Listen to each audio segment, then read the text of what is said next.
श्री रामचरितमानस के अयोध्या कांड के प्रारंभ के 3 श्लोक हैं। 3 श्लोकों की रचना करने के बाद पूज्यपाद गोस्वामी जी ने दोहा लिखा। ये दोहा किसको किसको याद है? आप लोग को नहीं याद है? श्री गुरु चरण सरोज रज निज मन मुकुर सुधार, बरनउँ रघुबर बिमल जसु, जो दायक फल चार। गोस्वामी जी कहते हैं श्री गुरु चरण सरोज रज, अपने गुरुदेव भगवान के चरण कमल रूपी चरण में सरोज पद सरोज रज, कमल रूपी चरण में जो रज लगा हुआ है उस रज से निज मन मुकुर सुधार। मुकुर मतलब बंटी बाबू, हाँ, मुकुर यानी दर्पण, शीशा। मुकुर यानी दर्पण। मन रूपी दर्पण को मैं गुरु जी के रज से साफ कर रहा हूं। क्यों? साफ जब तक नहीं होगा कैसे राम कथा गाऊंगा। बरनउँ रघुबर बिमल जस, जो दायक फल चार। ये भगवान का जो यश है यही चारों फल देने वाला है। कितने फल देने वाला है? नाम मालूम है फल का? सेव, केला और अंगूर, अमरूद, हाँ हाँ, लाल लाल वाला मिल रहा है यहाँ पर, और अनार। ये फल नहीं मिलेगा, धर्म मिलेगा, अर्थ मिलेगा, काम मिलेगा, और धर्म पूर्वक उपार्जित अर्थ से जब सात्विक कामनाएं जीवन में पूर्ण होगी तब जाकर अंतिम पुरुषार्थ मोक्ष प्राप्त होगा। धर्म, अर्थ, काम, मोक्ष, ये चारों की श्रेणी है। ये नहीं कहा काम, अर्थ, धर्म, मोक्ष। ये नहीं कहा मोक्ष, काम, अर्थ, धर्म, ऐसे नहीं बताया। क्या बताया? सबसे पहले क्या है?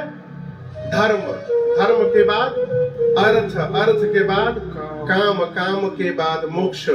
जीवन में सबसे अधिक प्राथमिकता किसी की है तो धर्म की है। सबसे ऊपर धर्म को रखा। किसको रखा? किसी भी परिस्थिति में मनुष्य को धर्म का त्याग नहीं करना चाहिए। तजो मन हरि विमुख हन को संग। धर्म पूर्वक जीवन जीने के बाद जो अर्थ प्राप्त हो, देखिए अर्थ जीवन में आना चाहिए, लेकिन अर्थ कैसे आना चाहिए? धर्म की छाया में आना चाहिए। पहले धर्म को रखा, धर्म की छाया में अर्थ आना चाहिए। जब अर्थ धर्म की छाया में आएगा तो वो अर्थ हमको ले जाकर द्वारिकापुरी में राम कथा का आयोजन करवाएगा। वो अर्थ हमसे परमार्थ करवाएगा, वो अर्थ हमसे सत्कर्म करवाएगा। और जब अर्थ धर्म की छाया में नहीं आएगा, अधर्म से प्राप्त होगा, तो वो हमारे चित्त को अधर्म की ओर लेकर के जाएगा, पाप की ओर लेकर के जाएगा। आप समझ रहे हैं? अर्थ धर्म की छाया में जब अर्थ आएगा तो उस अर्थ से कामनाएं पूर्ण होंगी, सात्विक कामनाएं पूर्ण होंगी, हमसे सत्कर्म होगा, परमार्थ होगा। जब धर्म, अर्थ और काम तीनों परिपूर्ण होंगे, व्यवस्थित, यही हमको मोक्ष प्रदान कराएगा जीवन में। यही 4 पुरुषार्थ है। ये चारों कैसे मिलेंगे? कलिकाल में सबसे सहज उपाय है बरनउँ रघुबर बिमल जस, जो दायक फल चार। केवल भगवान का विमल यश ही ये चारों पुरुषार्थ देने में सक्षम है।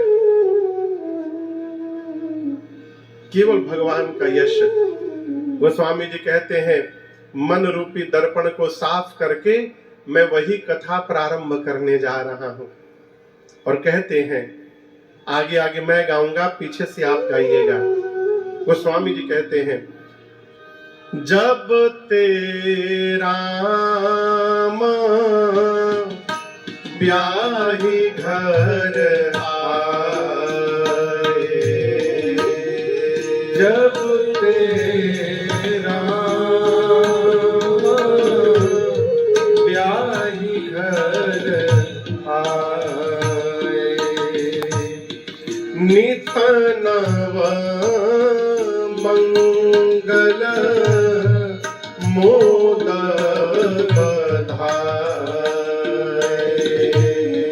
नित नव मंगल मोदक बधाए, भुवन चारिदश भूधर भारी, भुवन चारिदश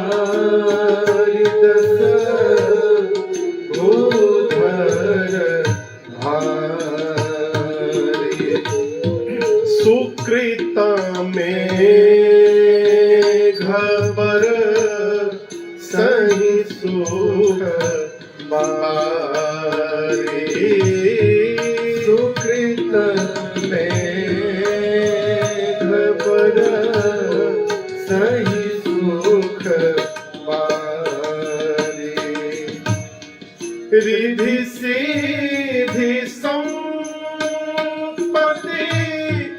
ननदी सुहाई,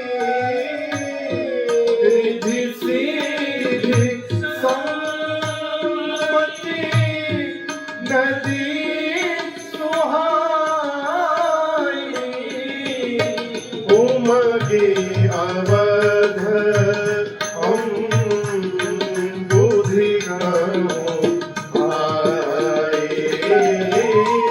उमगे अवध हम बुद्धि आए, उमगे अवध हम बुद्धि उमगे अवध हम बुद्धि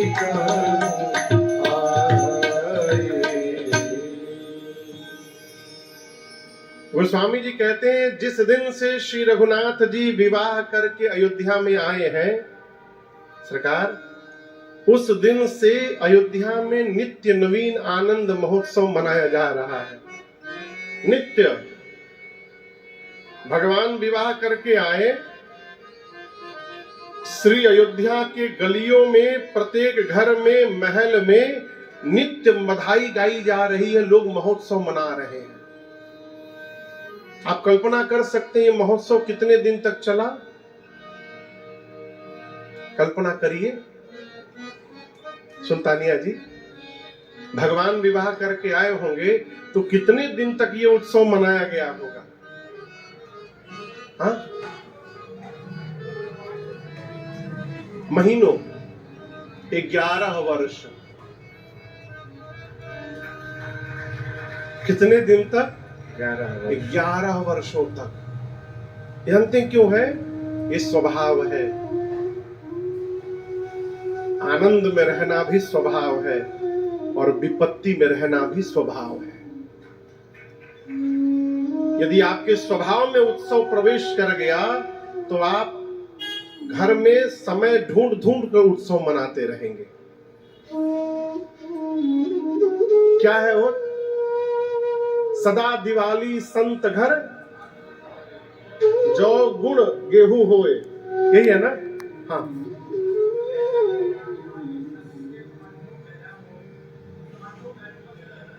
अच्छा, पहरा मौज। सदा दिवाली संत घर, आठों पहरा मौज। नया सुन लिए हम। अच्छी बात है, अच्छी बात। हम जो सुने हैं, सदा दिवाली संत घर, जौ गुण गेहूं होए। यदि गेहूं और गुड़ भी है तो संत उतने आनंद में रहता है जैसे मानो दिवाली का पकवान बना हो, उतने आनंद में बना रहता है। ये स्वभाव है। जीवन तो बीतना है, ये हमको आपको निश्चय करना है कि हमको रो रो कर बिताना है कि हंसते हंसते बिताना है। इसका निर्णय हमको आपको करना है? और ये ना समझिएगा कि किसी घर में समस्या नहीं है। कौन ऐसा स्थान है जहां पर कोई समस्या नहीं है? जो कह रहा है कि हमारे लाइफ में कोई टेंशन नहीं है, वो झूठ बोल रहा है। बिल्कुल झूठ बोल। अरे शंकर भगवान टेंशन से नहीं बचे तो हम आप क्या हैं? इनके घर में इतना टेंशन है आप सोच नहीं सकते। एक ही साथ घर के आंगन में सांप और मोर घूम रहे हैं, बेचारे सांप को मोर से बचा के रखना है, ये कम टेंशन है? बाबा के आगे गणेश जी की सवारी मूषक महाराज खुदकते रहते हैं, बाबा के गले में सांप है, सांप के आगे चूहा कूद रहा है, अब चूहे को सांप से बचा के रखना है, ये कम टेंशन है का? कैलाश के पार्किंग एरिया में सिंह और नंदी एक साथ खड़े होते हैं, आप दर्शन करिए। लेकिन उस झंझट में भी आनंद में बना रहना है? एक कथा कहती है, आनंद को समाप्त मत होने दीजिए। दूसरे के प्रभाव में आकर अपना स्वभाव नहीं बदलना चाहिए। समझ रहे हैं मेरी बतिया को? भगवान विवाह करके लौटे अयोध्या, 11 वर्षों तक अयोध्या में उत्सव मनाया गया लगातार। नित नव मंगल मोद बधाई। गोस्वामी जी कहते हैं अयोध्या वासियों के जीवन के सत्कर्म उनके ऊपर बादल बन के और सुख की वर्षा कर रहे हैं। सुकृत मेघ, सुकृत यानी सुंदर कर्म के मेघ बरस ही सुख बार रही। आप 1.5 लाख 2 लाख का बेड खरीद सकते हैं, नींद कहां से खरीदिएगा? कहो, नींद कहां से लेके आइएगा? नींद तो सत्कर्म से आएगी, सुकृत से आएगी। यहाँ बड़ा गूढ़ विषय है ये। जीवन में सुखी होना चाहते हैं तो साधन से सुखी नहीं हो सकते। सुल्तानिया जी, हमारे कलकत्ता में एक परिवार है, मैं नाम नहीं बताऊंगा उनका, अपने राजस्थान के परिवार है, बहुत बड़े आदमी, घर में बेटा बेटी कोई नहीं है उनके, मिश्र जी। अरब पति खरब पति है, न कोई बेटा न कोई बेटी न कोई बहन न कोई भाई, पति पत्नी 2 ही लोग हैं। घर में 14-15 नौकर हैं उनके घर के भीतर। दोनों पति पत्नी को डॉक्टर ने कहा चीनी नहीं खाने का, नमक नहीं खाना, तेल मसाला नहीं खाना। दोनों लोग सब्जी उबाल के खाते हैं। उनके ही घर के किचन में उनके ही पैसे से उनके घर के नौकर 56 भोग बना के खाते हैं। अब आप कहिए सुखी नौकर है कि सेठ जी है? आप साधन जमा करके सुखी नहीं हो सकते, आप जीवन में साधना करके सुखी हो सकते हैं, सत्कर्म करके सुखी हो सकते हैं।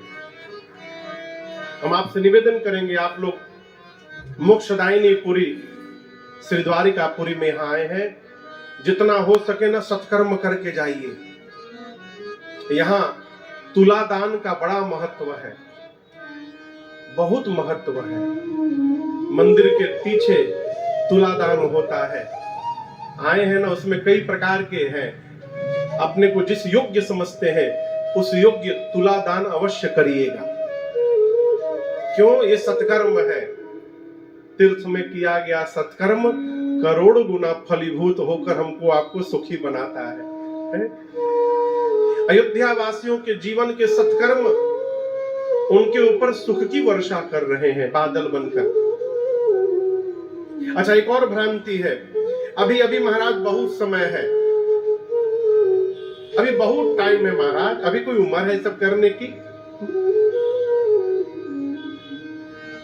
कई लोग ये सोचते होंगे कि 10-12 साल में और वजन बढ़ जाएगा तब आके तुलादान करेंगे। अभी मान लो 70 किलो के हैं, कहीं 4 साल बाद 90-100 किलो के हो जाए, तब आके तुला दान करेंगे तो ज्यादा दान हो जाएगा। अरे अभी कर लो, 2 साल बाद आके फिर कर देना, तो डबल हो जाएगा। लेकिन बाद का भरोसा न करिए।